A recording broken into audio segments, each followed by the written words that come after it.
Nakapasa na sa incident report sa Division Office bilang protocol si Dr. Rolando Rafael Cabanig Jr., Principal 4 sa Santa Barbara National Comprehensive High School matapos ginreklamo sang lola nga ginsakit ang iyang apo sa isa ka maestro sini. Suno kay Cabanig, apisar nga bago pa lang ini nangin principal sa nga mga eskwelahan na magkambal ini nga mabuot ang nasambit nga maestro kung sa diin na makatestify diri ang kaupod sini nga mga manunudlo sa sulod sang 20 ka tuig sa among nga buluthuan. Sa pagpangusisa sa K5 News FM Iloilo natabuan ang sambit nga insidente. Martes Abril 23 samtang nagaklase alas 9 sang aga, ang grade 7 teachers ang may nagreklamong isa ka estudyante nga may nagapangaboy sang chewing gum kag intudlo sini ang nagaboy.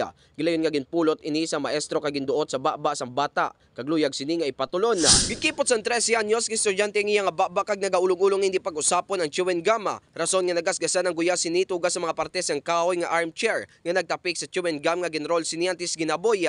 Bangod sini nagpauli ang bata kag nakita sang lola ang gasgas sa iya guya kag gindala sa RHU Santa Barbara kag ginpa-injectionan sang anti-tetanus toxoid ang bata.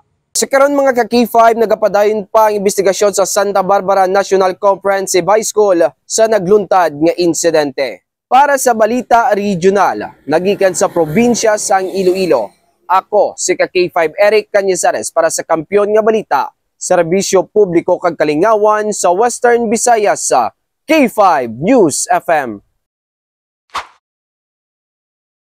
This news is brought to you by, do you feel tired all the time? Do you have frequent infections? Do you have always cold? It's a sign of low immune system. Boost your immune system with Clinica D3 Bio, antibacterial, natural antioxidant, immune system booster. Clinica D3 Bio has vitamin D3, lauric acid, and monolurine to fight against all viruses. Try Clinica Vitamin D3 with Coccus nocifera.